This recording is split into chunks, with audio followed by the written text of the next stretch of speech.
to Different Strokes' first ever virtual conference. I'm Laura McMillan. I'm responsible for all of the marketing at Different Strokes. Hopefully you can all hear me okay. Now, I'm really excited to welcome you to our guest speaker this afternoon. And I'm really excited as well that we've got a whole week of fantastic guest speakers, conversations and networking events happening throughout the week.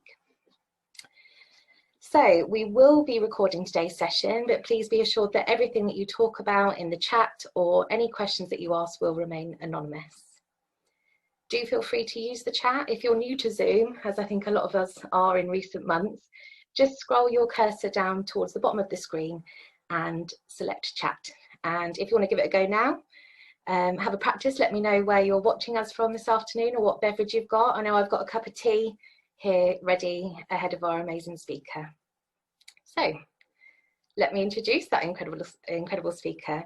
So Clodagh Dunlop survived a stroke aged 35, which left her with locked-in syndrome, unable to talk, walk or move. Today she talks us through that experience to now, 5 years later, return to her work for the police force, author of her brilliant book, A Return to Duty, and a great ambassador for Stroke Everywhere.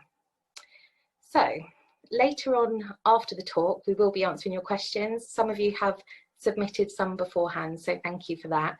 And using the Q&A function, you can do that throughout the talk and we will come to those at the end.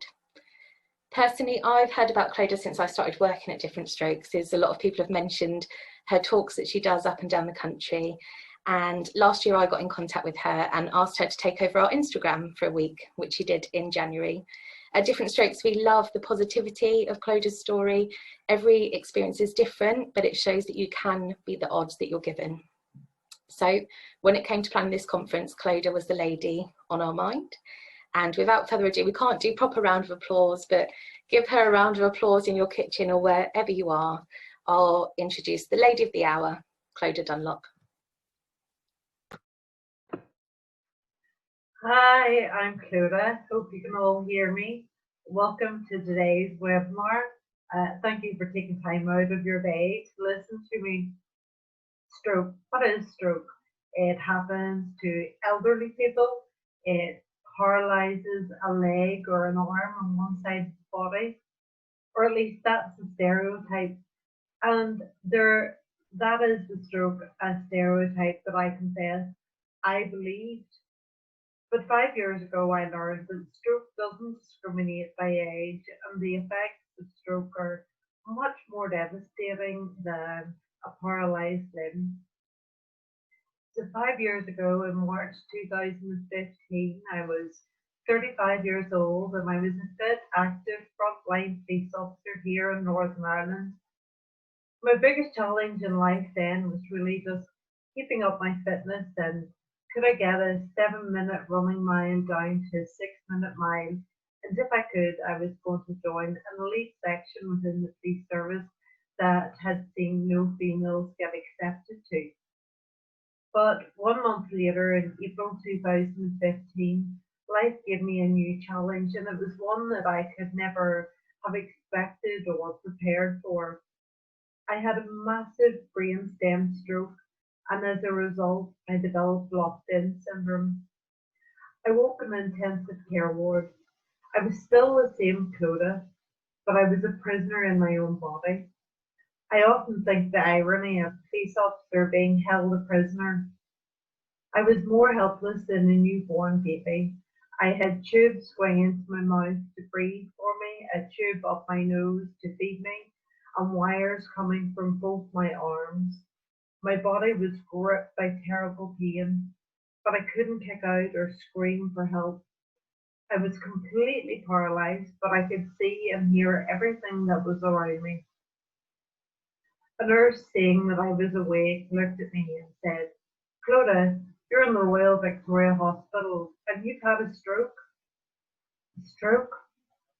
I was completely terrified. My head was racing with questions. How have I had a stroke? I'm young, I'm fit, I'm healthy, I have no underlying health conditions. And what type of stroke is this? Because stroke paralyzes one side of the body, but yet nothing moves at all. And I could tell that I was on life support, and was terrified. Was I dying? But I couldn't ask the nurse any questions. In fact, I realized that no one around me really realized that I was there. I lay lifeless in my bed in intensive care, overhearing people discuss, would I even survive? Would I live? Now, through my job in the police service, I've been in public order situations at work. I've been punched, had missiles thrown at me, petrol bombs. When I wasn't at work, I enjoyed nothing more than skydiving, jumping out of an airplane. But nothing has ever been as terrifying as waking in intensive care following a stroke, unable to move a muscle and unable to make a sound. Now, what I have learned since, and maybe most of you know, is that there are over 100,000 people within the UK have a stroke every year, and a quarter of those are people of working age, and almost 400 of them are children who suffer strokes. Now, I developed locked-in syndrome, which is a rare complication of a brainstem stroke. The patient has normal intelligence. They can think and they can feel just as normal, but every muscle in their body is paralyzed, and most patients never recover again or never regain any movement. My family were told that I would most likely remain locked inside my body for the rest of my life, never moving, never making a sound ever again. No one knew I was there, no one realized, and that was terrifying and a really pivotal day in my recovery or my time in the intensive care was when my partner attended and he realized that I was there. And I'm going to read to you a small extract from what I've written about the moment when he realized that I was there. My thoughts came to a sudden halt when Adrian's face peers into mine. I'm relieved to see him, but surprised. How did he get here? Looking serious, he leans over and kisses me carefully on the forehead, avoiding all the tubes.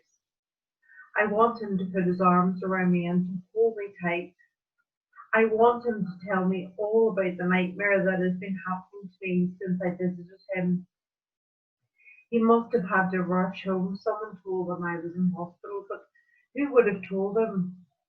I stare into his eyes and he stares back at me. There are so many things I want to say to him, but I simply can't. I feel like an astronaut detached from my spacecraft and drifting off out into space. I'm screaming for help, bursting with emotion, yet no one can hear my million thoughts. Why can't I make noise? He keeps staring into my eyes as if searching for clues. I hold my stare back at him. Please, Adrian, I need you to realize I'm still here. Hello, pet, he says. Hello, pet? I want to scream at him. Is that all you can say? You can't be serious. I hope he can read the anger in my eyes, because right now I'm saying, I hate you. Then a miracle happens. Clodagh, are you there? He asks, still staring into my eyes. I look at him. I stare as hard as I can into his eyes. Yes, yes, yes. Please tell me you're there, Clodagh. This is the most important moment of my entire life, and I must let him know that I can understand him. He has to know that I'm still his Clodagh, his running partner. But how can I do that? My mouth doesn't move, nothing moves.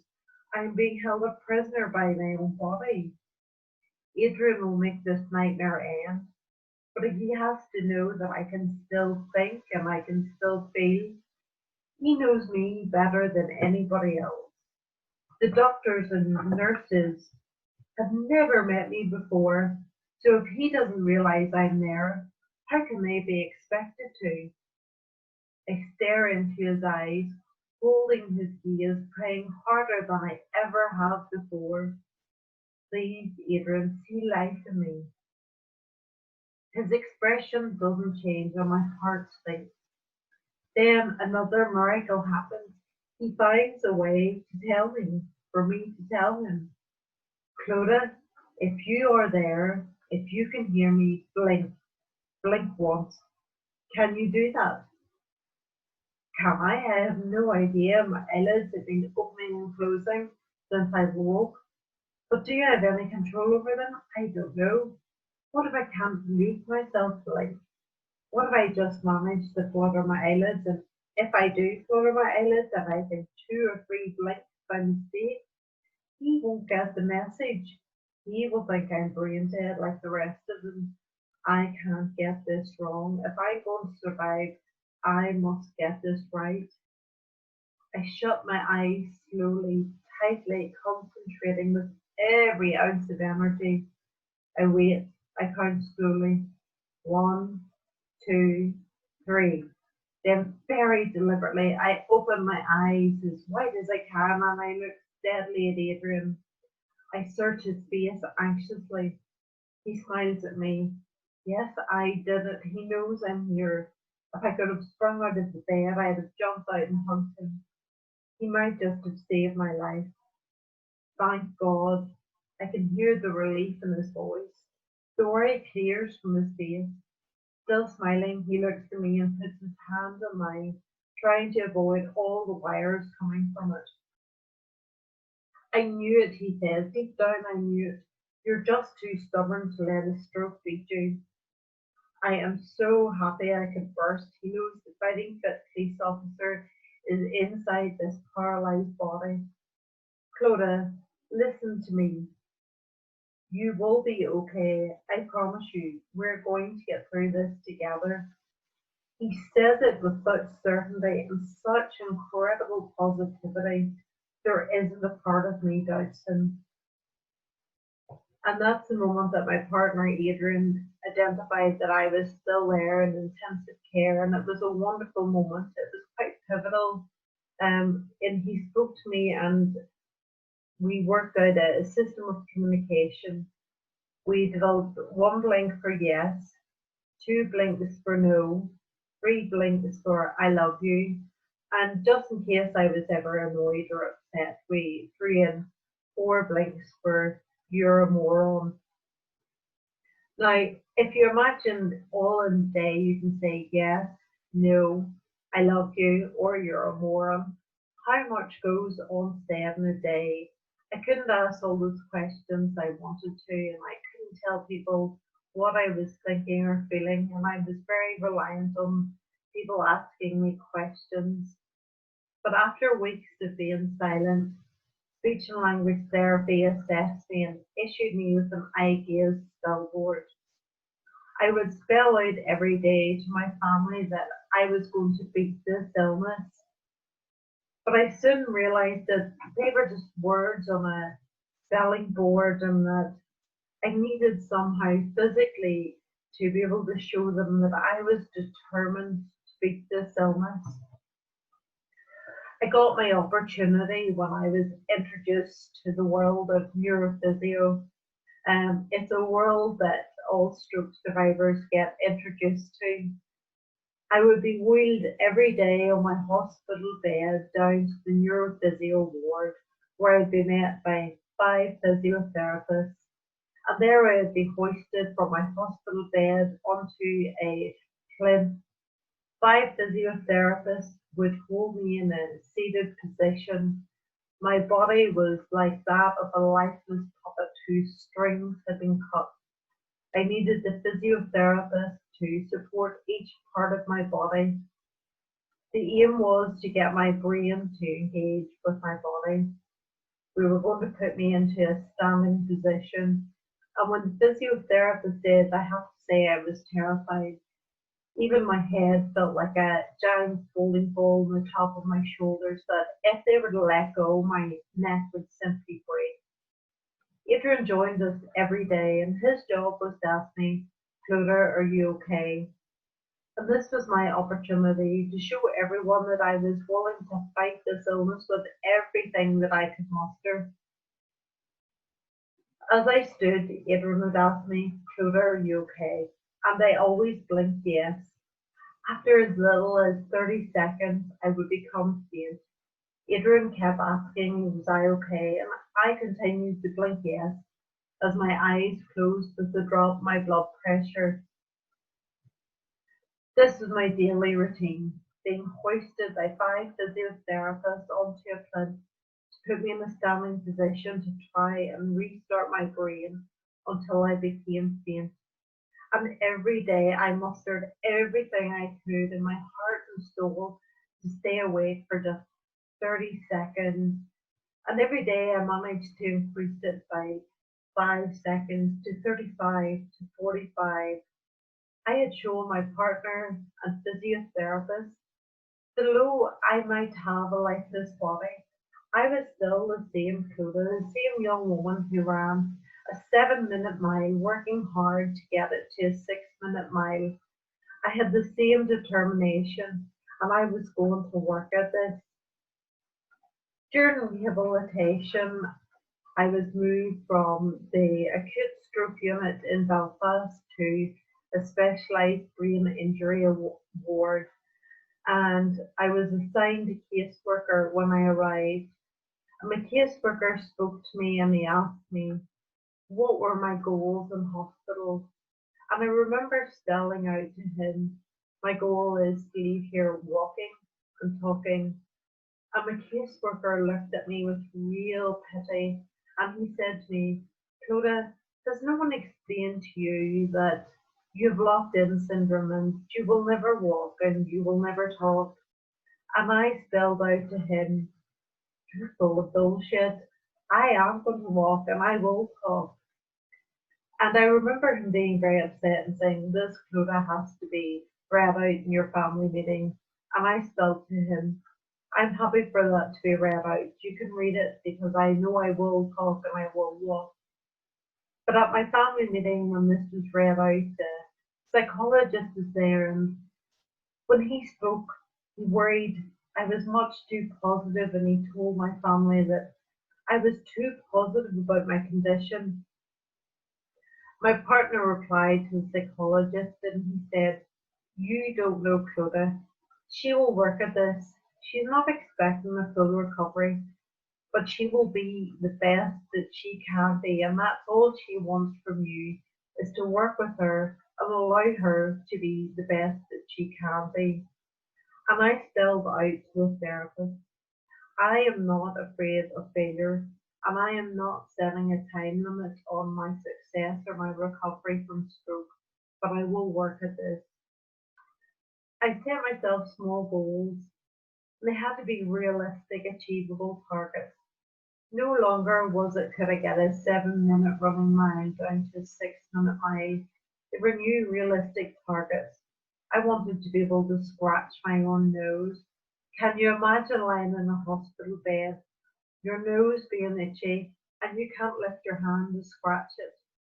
That was my goal, to be able to do that. And when I achieved the ability to scratch my own nose, I gave myself new targets. I wanted to be able to brush my own hair. Nobody could brush my own hair quite like I wanted it. I wanted to be able to feed myself. I hated being spoon-fed, and I wanted to be able to relearn to swallow. I wanted to be able to talk again, and I would spend hours every day making sounds. And I became known as Chewbacca. Yes, that big bright creature in Star Wars. I became known as the patient who was determined to walk and talk. People would tell me to rest, but I realized that my stroke recovery wasn't going to happen if I didn't work at it every day. And I realized that I was going to have to work at stroke recovery harder than anything ever before in my life. After 7.5 months in hospital, I was discharged, taking steps and talking, but both were far, far from perfect. But it was enough for me to work on at home. Once I was at home, I was issued an electric wheelchair, as many doubted that I was ever going to walk or return to the job that I loved. But I was determined that I would.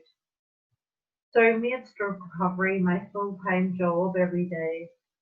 I went to a gym and I walked for hours and hours in the treadmill. I would take breaks after a minute.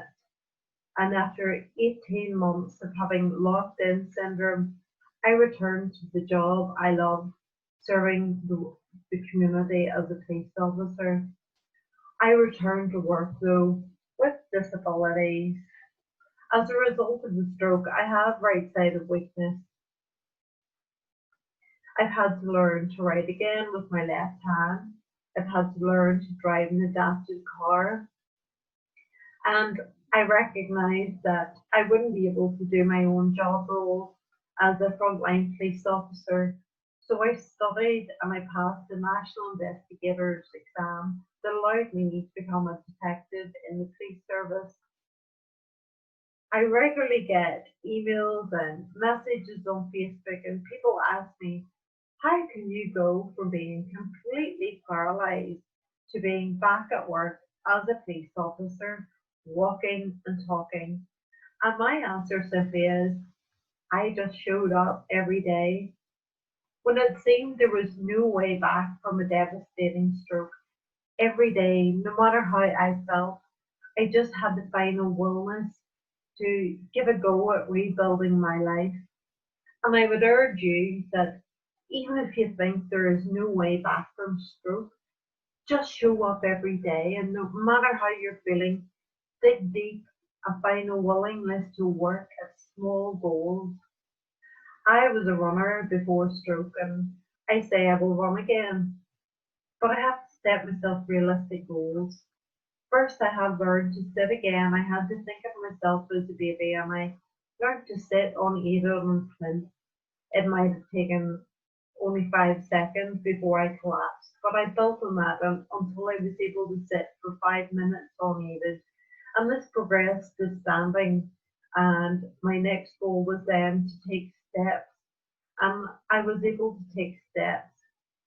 Now I would say that I can walk. I walk well on flat, smooth surfaces, but if the surface is at all challenging, I do find it very difficult. My overall goal is to run again, and I know I will, but maybe I won't, and maybe never will. But I'm not afraid to set this as a goal, and I will keep working at it, and I don't fear failing. I think I would rather fail at running than to never ever try. There have been days when showing up has been incredibly difficult, and I'm not afraid to admit that that transition from hospital to home, that I was consumed with thoughts for the first few weeks of killing myself. But I was blessed by having a partner who was realistic and had patience and sat me down and spoke to the very logical side of the brain that I have, that was, this isn't going to get better overnight. And I knew I had to work at my recovery every day, and I had to develop a positive mindset. I had to tell myself, I will, I can. I made a decision to live life to its full whilst I recovered. I wouldn't wait for recovery to happen. And so I found myself getting out and about in a wheelchair, and people found it difficult to direct conversation to me, because I think when you're in a wheelchair, people prefer to talk to the person that's pushing the wheelchair. But I chose to speak to people, even though my speech was poor and wasn't clear. And I thought, I'm going to live my life. I'm not ashamed of my disabilities, and I'm not ashamed of my speech, and I will work at it. I chose not to listen to negative remarks about recovery and therapists telling me that I would have to accept that I wouldn't walk or wouldn't talk. I read motivational quotes, and I would urge you to reverse the negativity in your life by reading motivational quotes. My morning coffee cup is emblazoned with aim high, and I think that's one of the things as a stroke survivor. Fill yourself with a positive mindset and positivity around you, because stroke in itself is negative and it does blow your life apart. But if you surround yourself with positivity, it really is infectious. Over the past 5 years, I would say that I've learned it is possible to live life to the full and grieve your old life at the same time. I do miss the old me, but I have made my peace with stroke. And I believe that if each of you set yourself small goals, believe wholeheartedly in your recovery, just for feeling at it, work really hard, you too will take control of your life. You will take charge of stroke and you will overcome it and you will be a survivor like me. Thank you all for taking your time out today to listen to me. I think Lauren has some questions for me from you all. I do. Thank you so much, Clodagh. I think so many great things to take away from that, like aim high, show up every day, some great things to bring forward. So we've had 2 questions that were submitted beforehand, and one is, you've covered this a little bit, but what has been the most effective step in recovery and acceptance of the new version of you? I think probably the most important part of recovery is simply turn up. I remember one day that when I was in hospital that I decided I wasn't going to turn up, and I lay in my bed and I lay in the bed for an entire day and realized the next day that if I didn't turn up, that was okay. People would let me lie in my bed all day if that's what I wanted. And it was realizing that I had to turn up, do the work if I wanted to get me better. Acceptance is a really hard thing, but I think it's allowing yourself to grieve and allowing yourself to have bad days, but then picking yourself up and moving on. Absolutely, because I think sometimes, particularly if people are having a bad day or a bad week, you might then write it off. But I think it's about kind of getting back into it from what you say. Just show up again the next week and see how that goes. That's brilliant.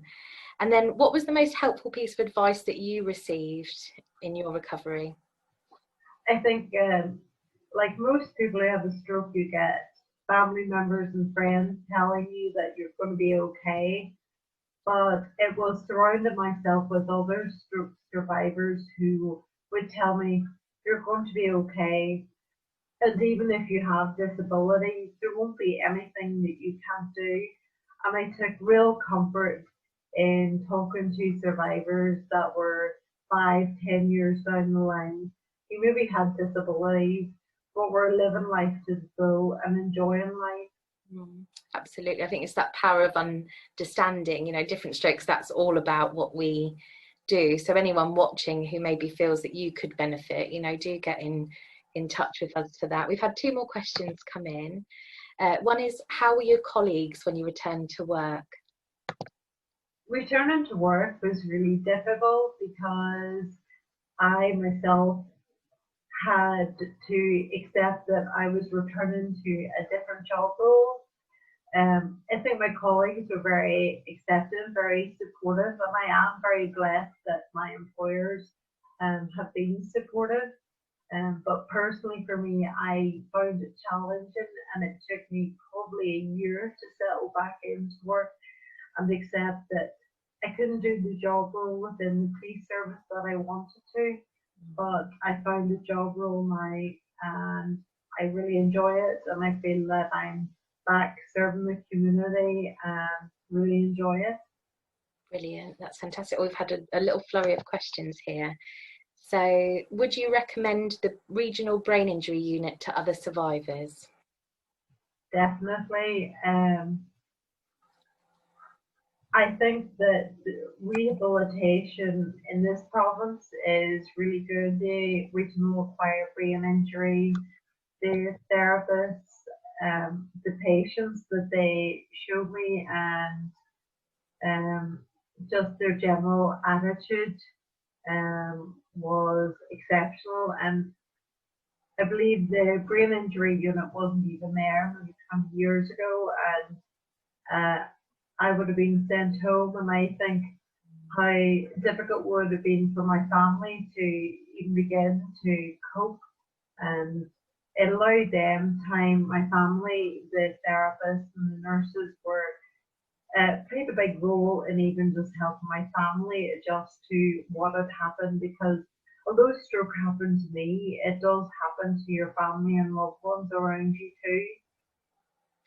Absolutely. And I think, you know, we hear all the time, because we support people across the UK, is that it can be really hit and miss in regards to what services are there. And I think, you know, physios and recovery is so dependent on that aftercare, isn't it?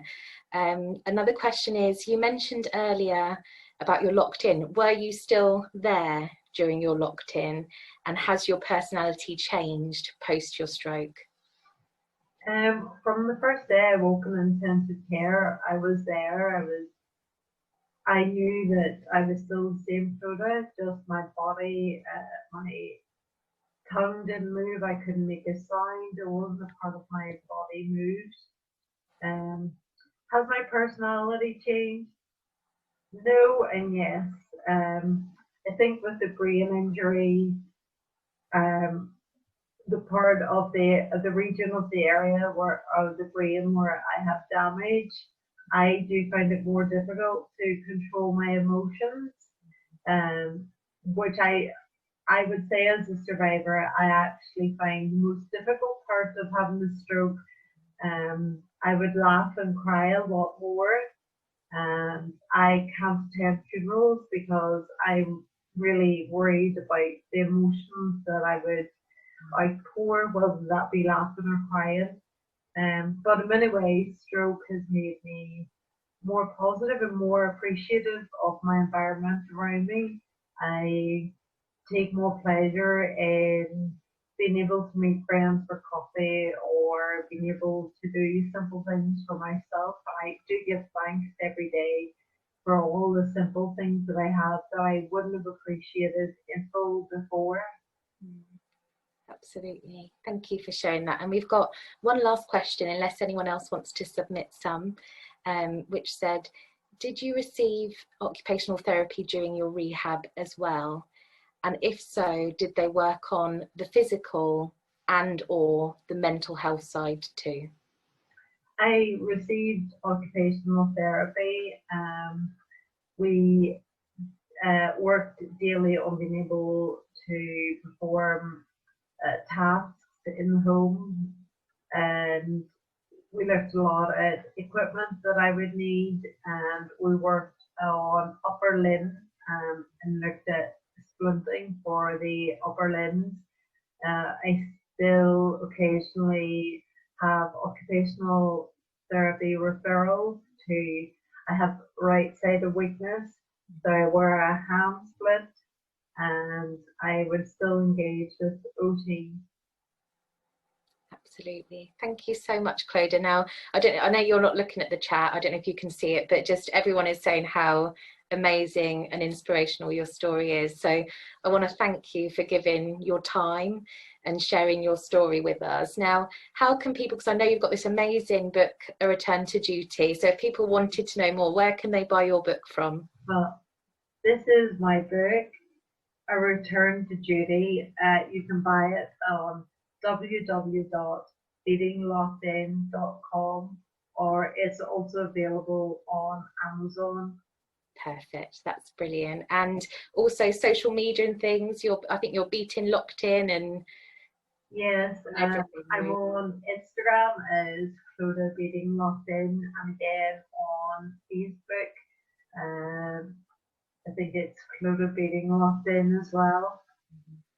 Fantastic. And we just had, sorry, Clodagh, we've got one more quick question before we say goodbye. This person has asked, their husband has aphasia. So what can you advise from being on the inside of that?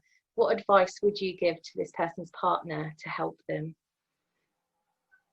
I think probably one of the most difficult things that I've had to learn is patience. And when you have communication difficulties, patience is definitely the most important thing for you as a survivor and for the caregiver, patience. And I know my partner was very patient of them. I think, would I have been as patient? We looked at things like cue cards, and that things like that are very important. But I would say the biggest part of anesthesia is definitely patience. Absolutely. Thank you so much, Clodagh. Someone's actually already bought your book already, so that was a quick one. And thank you to everyone who's joined us today. It's been amazing to speak with Clodagh, it always is, and we're just so grateful for your support.